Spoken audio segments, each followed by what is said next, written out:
네, 안녕하십니까. 스버뱅TV의 변형입니다. 오늘의 영상은 제가 좀 제목이 좀 거창한데요. 소득 상위 5% 안에 드신 분들을 위한 영상이라고 말씀을 드렸는데 미래에 또 그런 5% 안에 드실 우리 구독자님도 보셔도 무방합니다. 지금 소득이 좀 많이 있고 그 소득으로 인해서 내가 지금 상가나 뭐 건물이나 재산이 좀 많으신 분들, 그리고 재산을 갖다가 재산이 이전이 돼야 되는 부분에 있을 때 상속 증여세 관련된 부분에 대해서 다루는 시간을 갖도록 하겠습니다. 그럼 들어가 볼까요? 네, 그렇다면 이런 상황의 구독자라면 좀 집중 한번 해보시기 바랍니다. 첫 번째, 소득세를 현재 많이 내고 있고 그리고 향후에 엄청 낼 예정이다. 두 번째, 소득 유형이 두 가지가 된다. 이상이 된다. 사업소득 또는 임대소득이나 근로소득 또는 임대소득, 근로소득 또는 사업소득, 최소한 두 가지 이상이 된다. 세 번째는요, 수익형 부동산이 있고, 뭐 상가를 얘기하겠죠? 임대료가 좀 많이 나온다. 네 번째, 나중에 자식에게 물려주고 싶은데 세금이 상당히 걱정이 된다. 다섯 번째, 잘 준비해서 이렇게 어렵게 모은 재산을 향후에 자식한테 이전 시 상속세를 갖다 안 내고 이전을 갖다 하고 싶다. 이런 구독자라면 들어볼 만할 겁니다. 부자가 고민해야 될 두 가지가 있다고 하는데요. 많이 좀 들어보셨죠? 첫 번째는 네, 세금입니다. 재산을 갖다 형성하는 것도 어려운데 이 내가 평생 모은 재산을 갖다가 이게 이전이 될 때 또 세금으로 나가면 이 또한 통탄한 일이 없을 겁니다. 두 번째, 그런 상황이 됐을 때 자녀에게 많이 가게 되는데요. 이 중요한 건 뭐냐면 이 과세관청에서는 자녀 입장에서 부를 갖다 부모의 재산을 갖다 이전 받을 때 이 친구가 소득세 관련된 부분을 신고가 돼 있는지, 즉 자금 출처 확보에 대한 부분을 갖다가 고민을 갖다 해야 됩니다. 그래서 이 두 가지가 부자가 고민해야 될 두 가지가 아닐까 생각을 합니다. 네, 그렇다면 본격적으로 들어가기 전에 우리나라의 각종 세금 및 세율 관련된 내용을 말씀을 드리고 시작하도록 하겠습니다. 개인이면 1년에 한 번씩 소득세를 내죠. 종합소득세율은 이렇습니다. 과세 표준이 1,100만 원 이하부터 해서 최대 5억 초과까지 제일 많이 냈을 때는 지방소득세 포함해서 46.2%까지 내고요. 제일 조금 냈을 때가 한 6.6%까지 냅니다. 그렇다면 법인은 어떻게 될까요? 네, 맞습니다. 법인은 2억 이하부터 3천억 초과까지 이 구간에 대해서 법인세를 갖다 내게 되는데 참고로 3천억 초과 관련된 부분은 최근에 좀 추가로 좀 생긴 그 구간이기도 합니다. 그러면 개인은 종합소득세, 법인은 법인세, 이런 부분에 부가 축적이 됐을 때 세대 간 증여 또는 상황에 따른 상속이 이루어지는데 우리나라의 상속 증여세율은 뭐 아시겠지만 어마무시합니다. 과세 표준이 1억 이하 같은 경우 10%고요. 5억 이하 20%, 10억 이하 30%, 30억 초과 같은 경우는 자그마치 50%의 증여 상속세율을 갖다가 내는 게 현실입니다. 그러면 제가 퀴즈 하나 낼게요. 증여 상속세율이 이렇습니다. 30억의 아파트가 있어요. 여러분이 자녀가 있습니다. 자녀한테 증여 또는 상속을 했을 때, 뭐 예를 들어 상속 아파트라고 하지만 법인이면 법인 주식이 될 수도 있고요. 현금이 될 수도 있고요. 유가증권이 될 수도 있고요. 증여공제가 뭐 성인, 미성년 관련돼 가지고 뭐 공제를 갖다 제외한다는 조건 하에 30억이라는 아파트가 있으면 세금을 상속세를 얼마나 낼까요? 한번 맞춰보세요. 30억이면 30억 초과다. 50% 구간이고 누진공제 4억 6천을 빼준다. 증여공제가 제외된다고 했을 때 30억이라는 어떤 자산이 내 자식한테 이전이 될 때는 이렇습니다. 10억 4천이라는 돈을 납부해야 됩니다. 참고로 30억이라는 아파트를 자녀가 받게 된다면 또 자녀가 참고로 소득세 낸 게 전혀 그런 근거가 없다면 10억 4천이라는 돈을 내야지 자녀 입장에선 30억이라는 아파트를 물려받을 때 전혀 세금이 없다는 얘기입니다.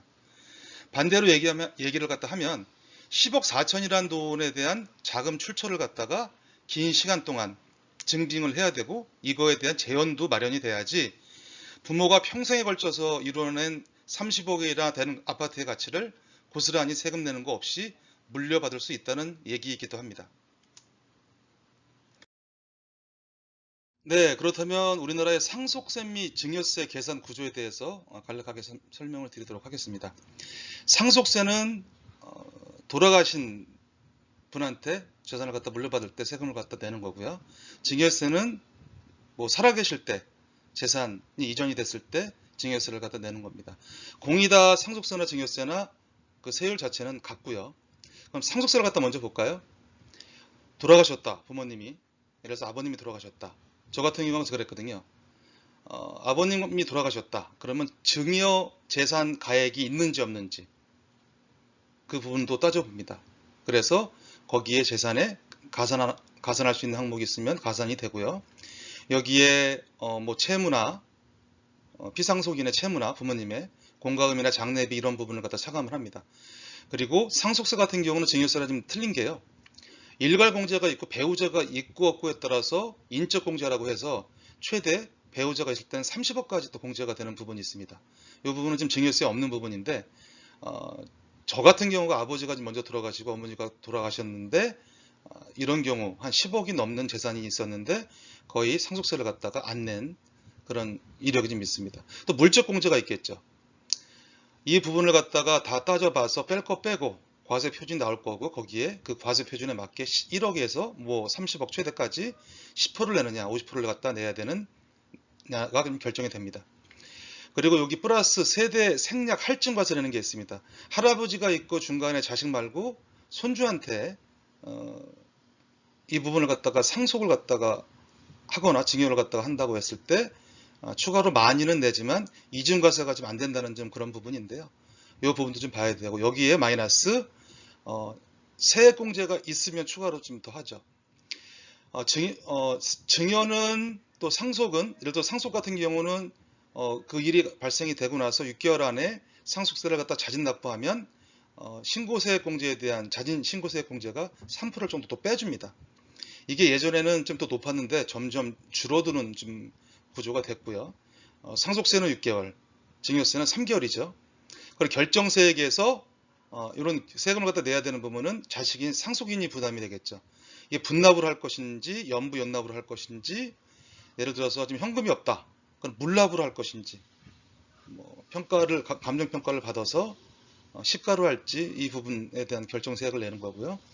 증여세는 10년 동안 다시 리셋이 됩니다. 그래서 배우자한테는 6억, 10년 동안 6억까지 물려줬을 때 세금이 없고요.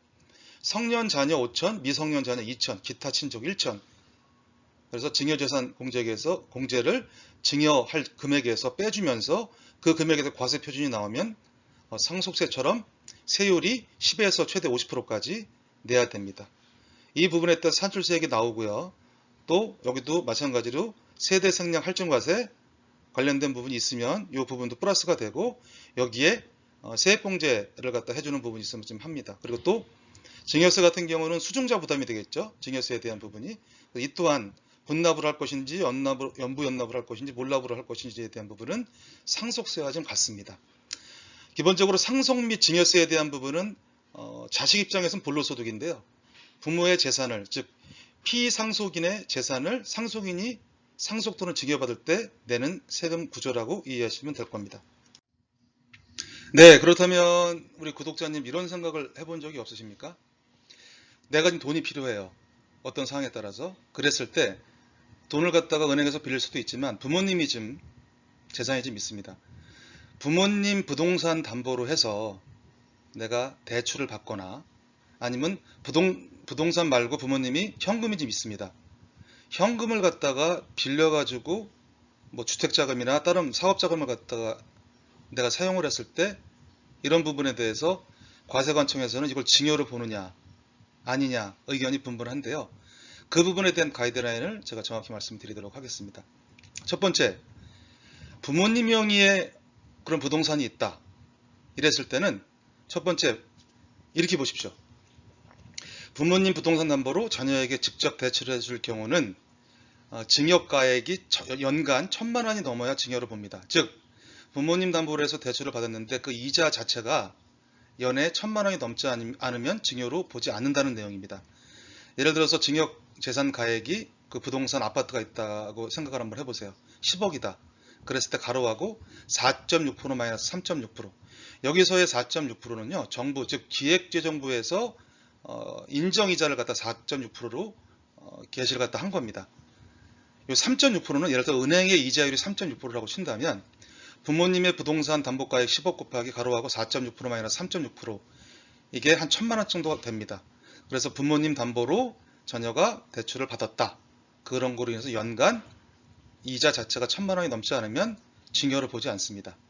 두 번째, 부모님 부동산 담보가 부동산 담보가액 100억이라고 예를 갖다가 들면 법인을 갖다 운영하는 자녀가 있을 경우 법인의 어떤 현금 유동성 때문에 대출을 갖다 받게 되는 경우 같은 경우는 법인이면 개인보다는 좀 금액이 좀 업이 됩니다. 1,000이 아니라 1억이 넘어야 증여를 봅니다. 같은 기준으로 봤을 때 부동산 담보가액이 100억 곱하기 4.6% 마이너스 3.6% 1억이 넘지 않은 부분이 된다면 증여로 보지 않습니다. 그래서 이 내용을 갖다 말씀을 드리고요. 두 번째, 이게 한국경제신문에 나온 기사이기도 한데요. 부모님한테 돈을 갖다가 빌렸습니다. 그럼 이게 증여일까요? 아닐까요? 부모님한테 돈을 갖다 빌려서 아파트를 샀습니다. 이거를 증여로 볼까요? 아닐까요? 그 가이드라인을 말씀드리도록 하겠습니다. 여기 또한 4.6%라는 기획재정부 인정 이자율을 갖다 기억하시면 될 건데요. 참고로 이렇게 봅니다. 이 내용이 좀 그렇습니다. 부모님한테 무상 또는 저리로 돈을 갖다가 차용을 갖다 합니다. 이랬을 때는 분명히 근거를 마련해 줘야 돼요. 금전 소비대차 계약서, 그러니까 부모 자식 간이라도 이 부분에 대해서 어떻게 빌렸고 이자를 갖다가 매달 얼마씩 며칠날 줘야 되고 그런 부분을 좀 잘 지켜야 됩니다. 그래서 무상으로 담보를 제공받아 예를 들어서 대출을 받을 경우나 아니면 빌렸을 때 이런 경우는 계산을 갖다가 이렇게 합니다. 같은 이치로 좀 보시면 되는데요. 4.6%에서 은행 이자율 자체가 연간 1,000만 원이 넘지 않으면 그걸 증여로 보지 않습니다. 지켜야 될 부분은 뭐냐면 부모님한테 현금을 갖다 빌렸다고 그랬을 땐 지금 그런 기준으로 계산을 갖다 했을 때는 2억 한 1,700 정도까지는 금전 소비대차 계약서, 그러니까 차용증이죠. 그리고 그거에 대한 세금을 갖다가 매달 내야 되는 그런 근거를 마련해야 되는데 2억 1,700 정도까지는 연간 이자가 1,000만 원이 안 되기 때문에 이걸 갖다 증여로 보지 않습니다. 그래서 요 첫 번째 부동산 관련된 부분, 두 번째 부모님한테 직접 돈을 갖다 빌린다든가 그거로 인해서 아파트를 갖다 산다든가 자금 용도로 산다든가 했을 때는 부자지간이라도 이런 기준에 의해서 국세청은 증여로 보냐 안 보냐를 구분을 합니다. 네, 다음의 경우는 이런 경우입니다. 소득이 상위 5% 안에 들어서 그 소득을 잘 모아서 건물을 갖다가 땅을 매입을 해서 건물을 갖다가 집니다. 그런 부모님이 자식한테 증여를 갖다 해줄 때 그리고 증여로 인해서 나중에 상속이 개시가 됐을 때 자금 출처 확보에 대한 어떤 솔루션을 갖다가 제가 안내를 갖다 해드렸던 내용인데요. 한번 편하게 한번 들어보시는 것도 나쁘지 않을 것 같습니다. 부모 입장에서 토지를 갖다 취득을 해서 자녀 명의로 건물을 신축 후 자녀 명의로 임대 사업을 하거나 또는 임대용 토지 건물 중 건물만 자녀에게 증여를 갖다 해서 자녀 명의로 임대 사업을 갖다 하는 경우를 갖다 말씀을 드리겠습니다. 처음에 자체는 예를 들어서 토지랑 건물이 부모님 소유입니다. 근데 증여를 갖다 하죠. 어떻게 해요? 건물 관련된 부분만 증여를 갖다 합니다. 토지는 그대로 부모님 소유로 있고요. 자녀 같은 경우는 건물 임대사업자로 사업자 등록을 갖다 하고 토지 소유주인 아버지한테 토지 사용료를 갖다가 지급을 해야겠죠. 그래서 여기에 적정 임대료를 갖다 계산하는 식은 기준시가 곱하기 50% 마이너스 이 건물에 세입자가 있다. 그걸 보증금 곱하기 1.8이라는 걸 기억을 하시면 됩니다. 그러면서 자녀는 아버지에게 토지 임대차 계약서를 작성을 하게 되겠죠. 참고로 이 건물만 아까도 말씀드렸지만 증여를 갖다가 하게 된 케이스입니다. 이런 경우에 예를 들어서 월 400만 원의 임대료가 발생하는 건물이 그 건물에 대한 가치가 2억이라고 치면 2억에 대한 부분만 증여세를 신고를 갖다 하면 되는 거고요. 토지 관련된 부분이 한 8억 정도가 가치가 된다. 이 토지 8억의 상가 건물 중 건물만 저에게 증여를 갖다 한다고 했을 때 자녀 입장에서 본다면 건물 임대 사업자로 매달 400만 원씩의 임대료가 들어오죠. 그러면 향후에 자금 출처 확보를 위해서 이런 부분이 합법적으로 준비를 갖다 할 수 있겠죠. 그 임대 수입에 대한 종합소득세 및 부가가치세 신고를 자녀 입장에서는 해야 되는데 여기서 아까 부친에게 지급할 토지 최소 임대료에 대한 계산식을 아까 말씀을 드렸죠. 토지에 대한 가액이 8억이라고 치면 이거 곱하기 가로하고 닫고 1.8%가 한 700연에 20만 원 정도 됩니다. 이게 월 12달로 나누면 월 한 60만 원 정도의 그 사용료가 되겠죠. 그러면 건물 임대 사업에 대한 사업소득은 4,800만 원 빼기 이 부분에 대한 임차료 720만 원 마이너스 기타 경비가 들어간다면 이 부분만큼만 세금을 내면 되는 거고요. 부친 입장에서 본다면 토지 임대사업자로서의 임대 수입에 대한 종합소득세 및 부가가치 신고는 토지 임대 사업에 대한 사업소득 금액, 즉 자녀에게 관련된 부분, 그죠?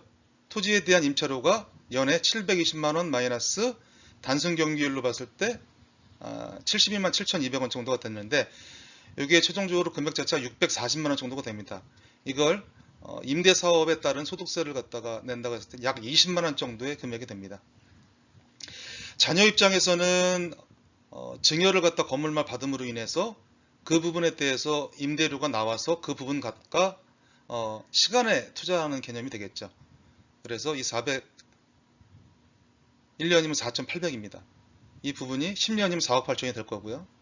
그러니까 향후 어떠한 소득 상속이 이루어졌을 때 자금 출처에 대한 확보가 첫 번째 건물에 대해서 건물 2억분에 대해서 증여세를 갖다가 신고를 한다고 했을 때 이런 계산식이 됩니다. 그래서 건물 증여를 활용한 자금 출처 확보에 대한 부분은 한번 말씀을 드렸던 적이 있고요. 네, 다시 한번 말씀드립니다.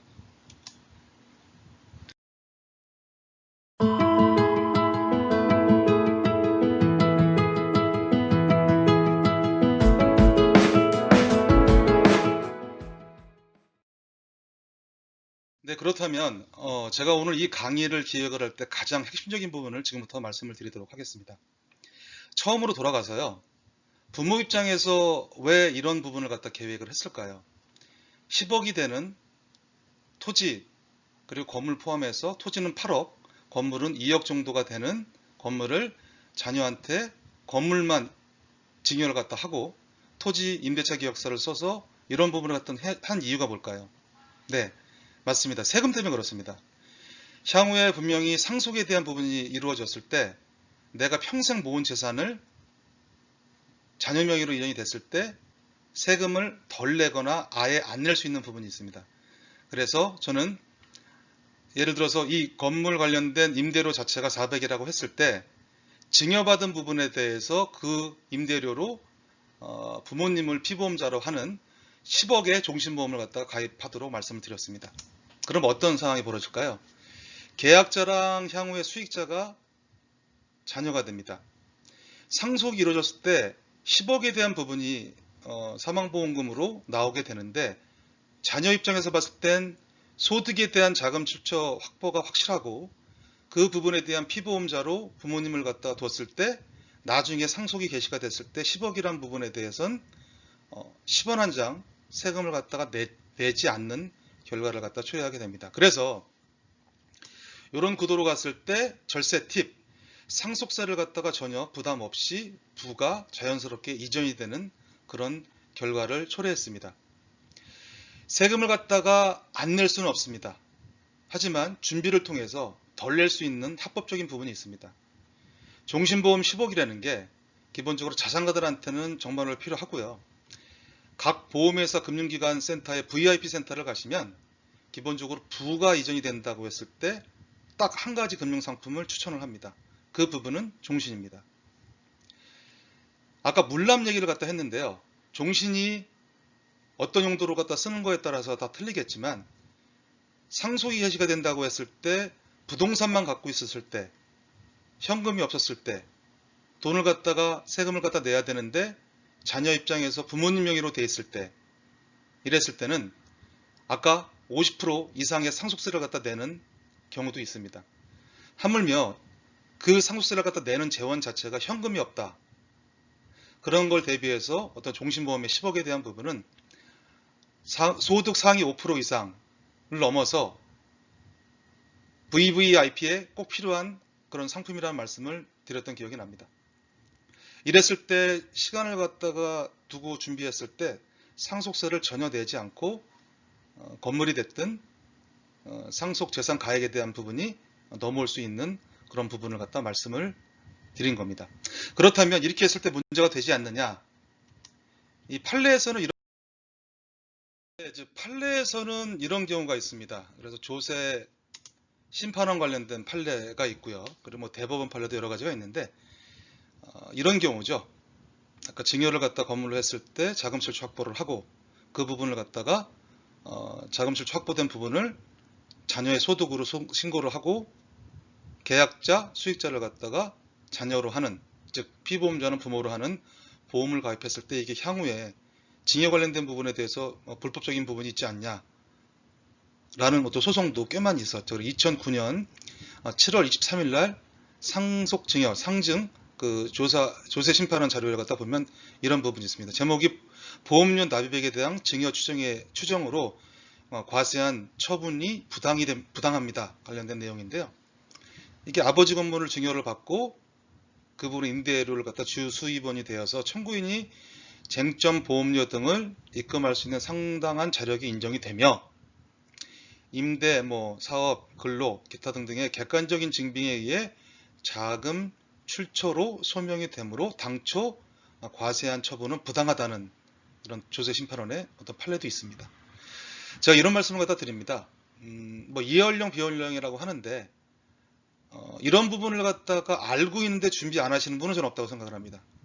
모르니까 준비를 갖다 못하는 겁니다. 특히 자산가들 같은 경우는 향후에 증여가 됐든 상속에 대한 원인으로 인해서 그런 일이 발생이 된다고 했을 때는 철저한 준비를 통해서 절세할 수 있는 팁이 있으니 그런 부분에 대해서 활용을 하는 것도 나쁘지 않겠다는 생각을 합니다.